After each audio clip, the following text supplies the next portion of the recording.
Mari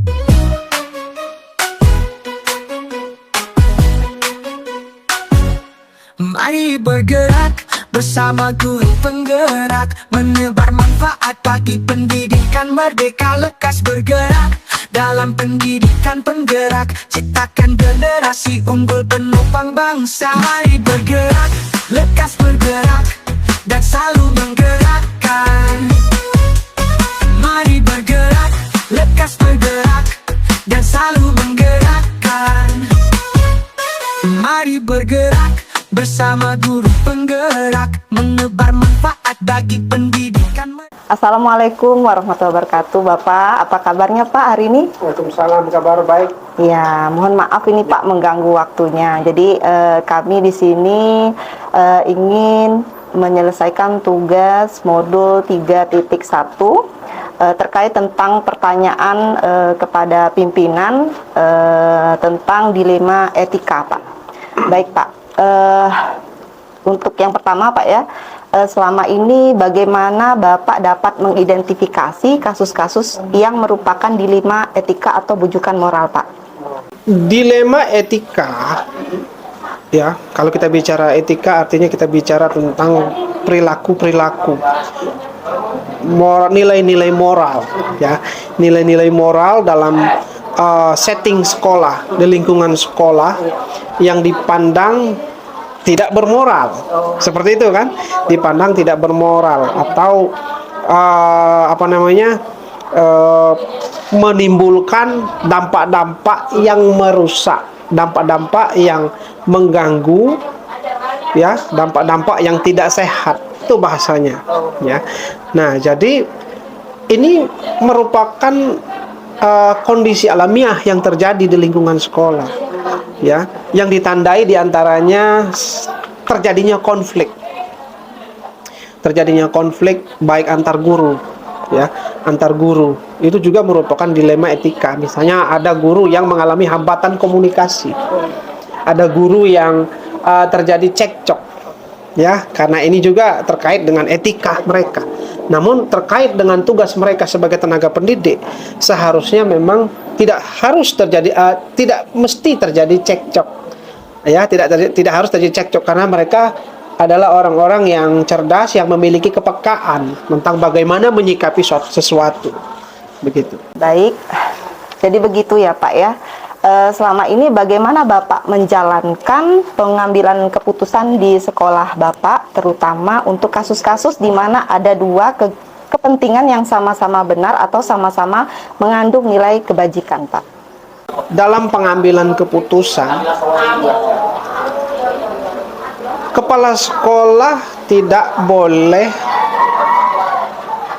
memutuskan sendiri, karena keputusan kepala sekolah itu hanya label jabatan yang melekat dalam dirinya, dan setiap keputusan yang ia sampaikan terkait dengan kepentingan sekolah itu adalah keputusan berdasarkan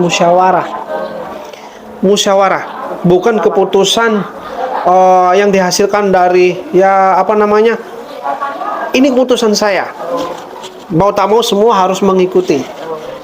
Bisa jadi keputusan saya itu tepat, tetapi tidak dimengerti dan tidak didukung sepenuhnya oleh teman-teman,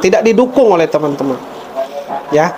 Tuh. Jadi keputusan itu harus berdasarkan musyawarah antar semua pihak, musyawarah di mana setiap pihak ini, setiap yang terlibat dalam memutuskan itu memang betul-betul terbangun kepekaan dan ketajaman sehingga keputusan yang dihasilkan itu memiliki kualitas yang baik, gitu.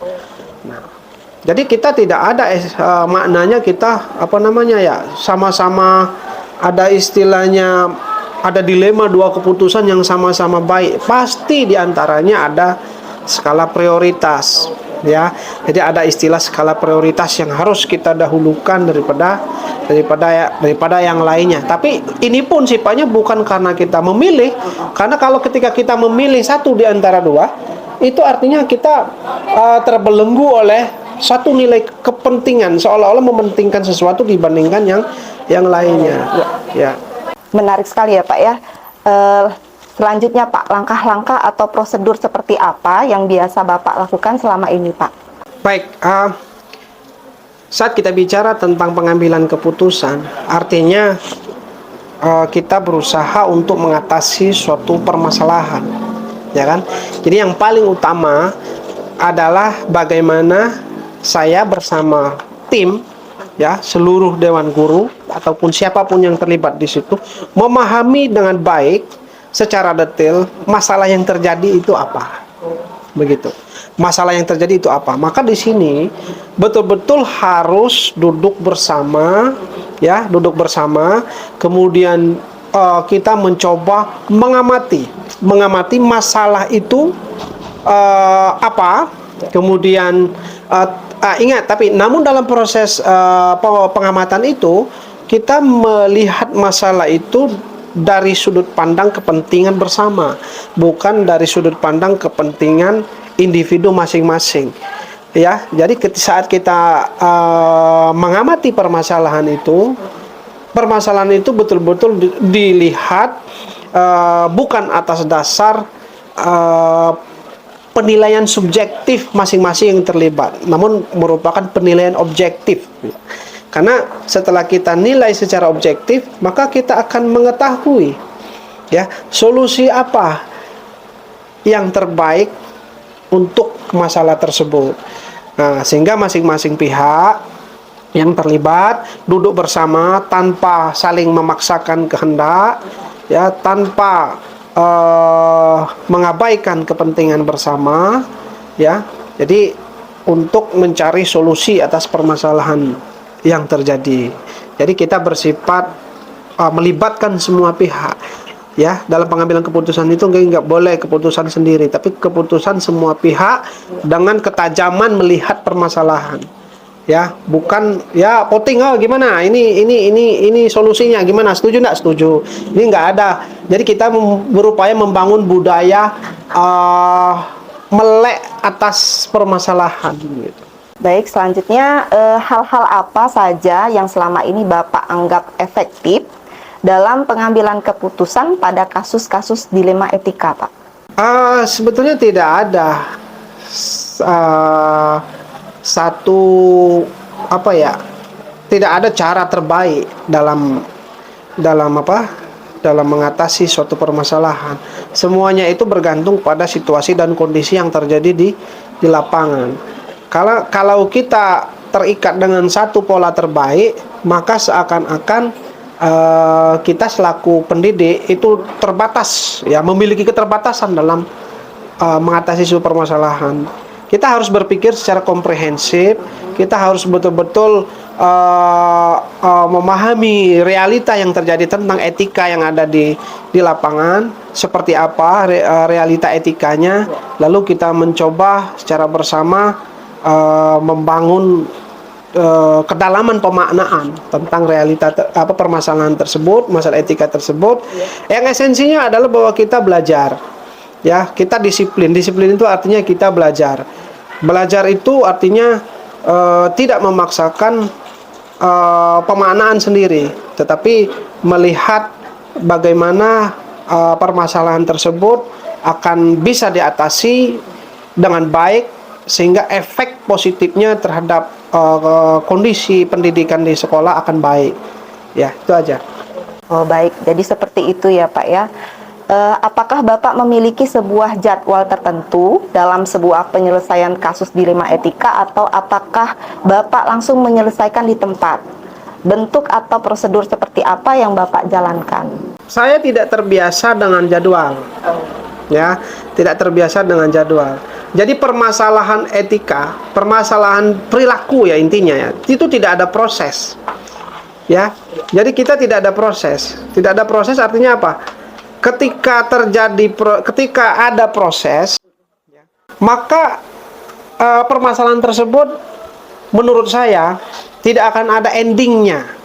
Ya, tidak akan ada endingnya.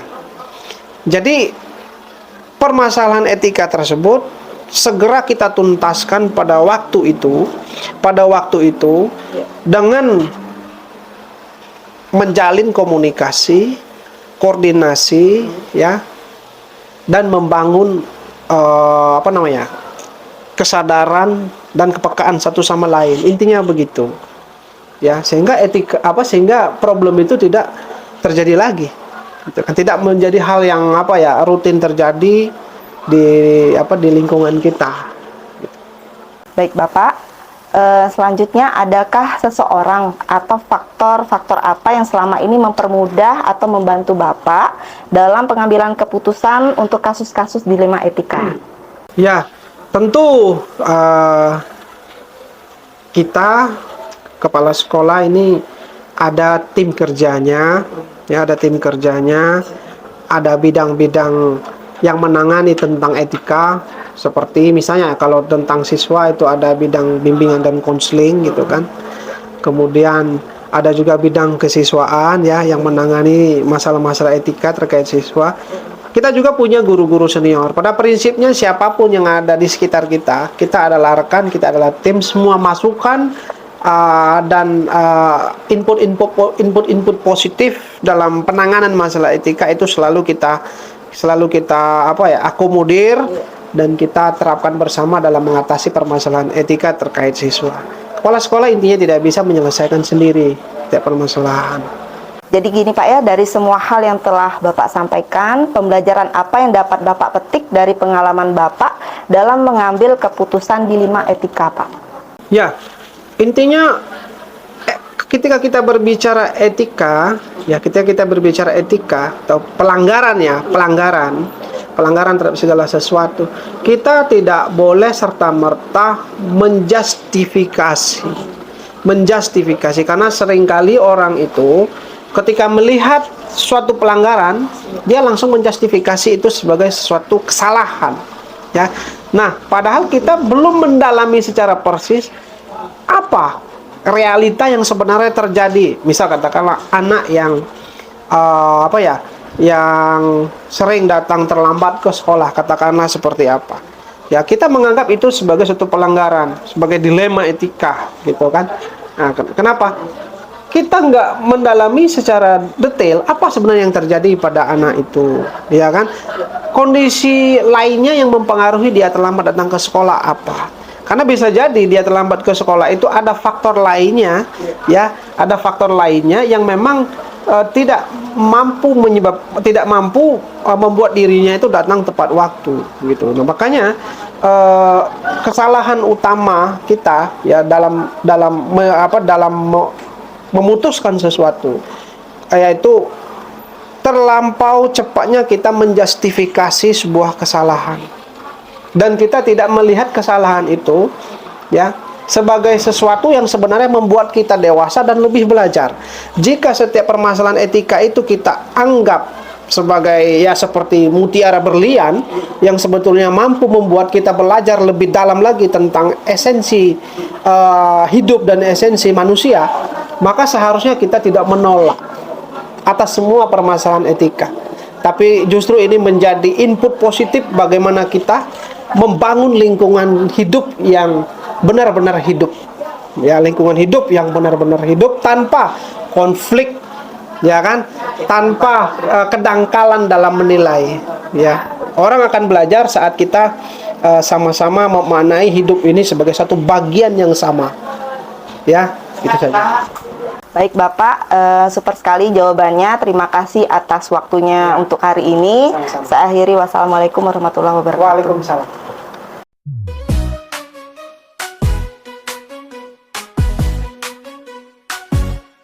Assalamualaikum Bu, apa kabarnya hari ini Bu Biat? Ya, Waalaikumsalam warahmatullahi wabarakatuh. Alhamdulillah baik Bu Ika. Bu Ika gimana kabarnya? Alhamdulillah Bu. Ini mohon maaf ya Bu ya sebelumnya mengganggu waktunya. Jadi saya di sini ingin mewawancarai dengan beberapa pertanyaan tentang pengalaman Ibu sebagai kepala sekolah terkait pengambilan keputusan dilema etika. Boleh ya Bu ya? Boleh ya. Oke, terima kasih Bu. Jadi gini Bu, tentunya mungkin Ibu pasti pernah mengalami 2 kasus dilema etika. Nah, selama ini bagaimana Ibu dapat mengidentifikasi kasus-kasus dilema etika yang selama ini dihadapkan di sekolah Ibu, dan kasus itu merupakan dilema etika atau bujukan moral, Bu? Ya, jadi berdasarkan kasus yang pernah saya hadapi, saya mengamati terjadinya dilema etika ini yakni karena suatu permasalahan yang terjadi sama-sama benar, tidak ada pelanggaran hukum yang ada ya, sedangkan bujukan moral adalah sebuah situasi yang terjadi di mana seseorang dihadapkan pada situasi benar atau salah dalam mengambil sebuah keputusan. Namun, untuk mengidentifikasi antara dilema etika dan bujukan moral, perlu dilihat dari kasus dan pilihan yang muncul. Ya. Oh ya, jadi Ibu mengidentifikasi dilema etika itu berkaitan dengan permasalahan yang terjadi benar, sama-sama benar ya Bu ya. Iya, iya, Dan betul. bujukan moral itu antara benar atau salah. Iya, Baik Bu. Untuk pertanyaan selanjutnya Bu, selama ini bagaimana Ibu menjalankan pengambilan keputusan di sekolah Ibu, terutama untuk kasus-kasus di mana ada dua kepentingan yang sama-sama benar atau sama-sama mengambil kewajiban. Lalu langkah yang seperti apa yang Ibu lakukan, Bu? Ya, jadi ketika ketemu kasus yang meskipun dua-duanya itu benar, tentunya kita harus memilih salah satu. Artinya kita harus membuat keputusan antara dua itu. Jadi oleh karena itu, untuk membantu saya dalam memutuskan mana yang lebih baik, saya mengajak guru-guru senior di sini untuk mendiskusikan, untuk mengambil keputusan mana yang terbaik.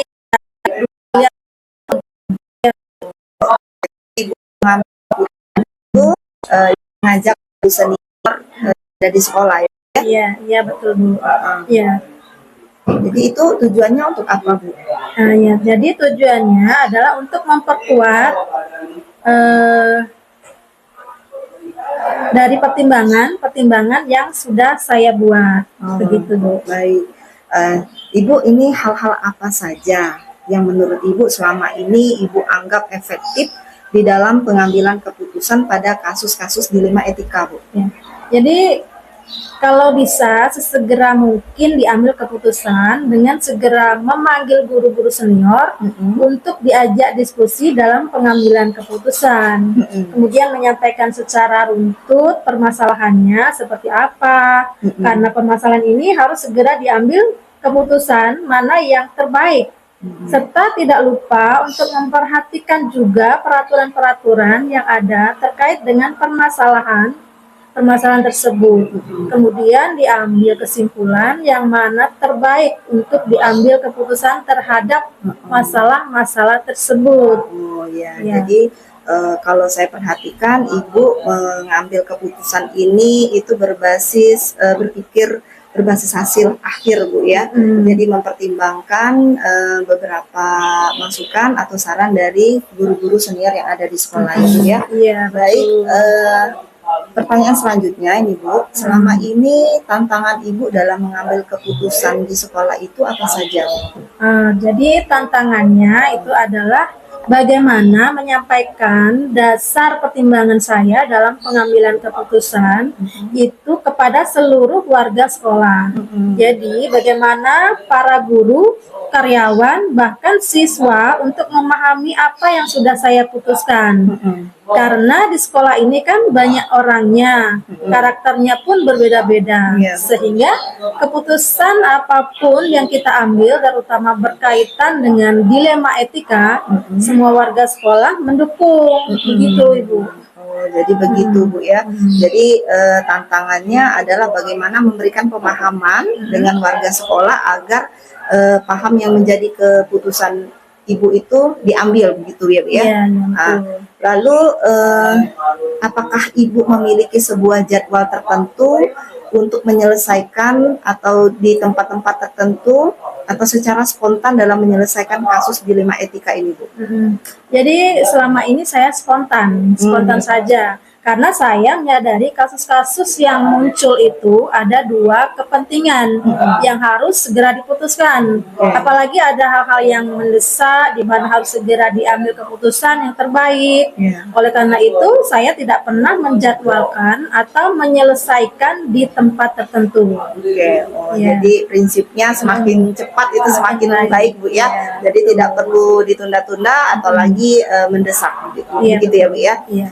Baik Ibu, selanjutnya adakah seseorang atau faktor-faktor apa yang selama ini mempermudah atau membantu Ibu dalam pengambilan keputusan untuk kasus-kasus dilema etika ini? Ya tentunya yang pertama itu para senior yang ketika saya minta bantuan dalam mendiskusikan dalam pengambilan keputusan, mereka selalu cepat tanggap. Nah, kedua, warga sekolah maupun karyawan dan bahkan menyampaikan keputusan yang sudah saya ambil, yang sebelumnya sudah dipertimbangkan dan didiskusikan. Jadi mereka cepat memahami atau sudah dibuat begitu Bu. Masya Allah, luar biasa sekali ya Bu ya. Ini Bu, untuk pertanyaan terakhir nih Bu, dari semua hal yang telah Ibu sampaikan tadi, pembelajaran apa yang dapat Ibu petik dari pengalaman Ibu sebagai kepala sekolah dalam mengambil keputusan dilema etika? Baik, jadi kita sebagai manusia tentunya tidak pernah terhindar dari yang namanya masalah. Kasus apalagi di lembaga kita ini, di SMA ini ya, tentunya ketika ada masalah atau kasus, kita harus sesegera mungkin untuk diselesaikan. Takutnya nanti timbul masalah lain. Nah, tetapi masalah yang sebelumnya belum terselesaikan, walaupun kita tentunya tidak mengharapkan adanya masalah, tapi masalah itu pasti ada yang tidak bisa kita hindari. Kemudian ketika ada masalah yang pernah untuk dihindari.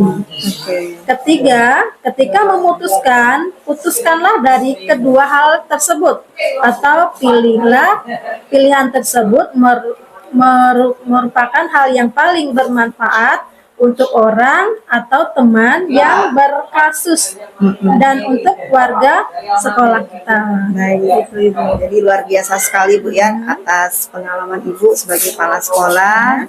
Dari sini saya bisa mengambil pengalaman kemudian pembelajaran bagaimana Ibu bisa menyelesaikan kasus-kasus dilema etika di sekolah ini. Jadi nanti saya bisa memahami dan mengambil beberapa pelajaran dari hal-hal atau poin-poin penting yang sudah Ibu sampaikan tadi. Baik Ibu, terima kasih sebelumnya sudah meluangkan waktu untuk kegiatan wawancara saya pada hari ini. Terima kasih ya Bu. Assalamualaikum. Waalaikumsalam warahmatullahi wabarakatuh. Lekas bergerak dan selalu menggerakkan. Mari bergerak, lekas bergerak dan selalu menggerakkan. Mari bergerak bersama guru penggerak, menebar manfaat bagi pendidikan merdeka. Lekas bergerak dalam pendidikan penggerak, ciptakan generasi unggul penopang bangsa. Mari bergerak, lekas bergerak dan selalu menggerakkan.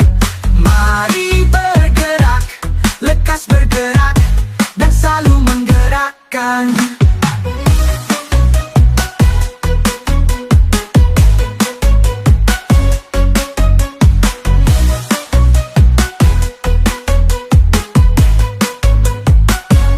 Mari bergerak bersama guru penggerak, menebar manfaat bagi pendidikan merdeka. Lekas bergerak dalam pendidikan penggerak, ciptakan generasi unggul penopang bangsa. Mari bergerak, lekas bergerak dan selalu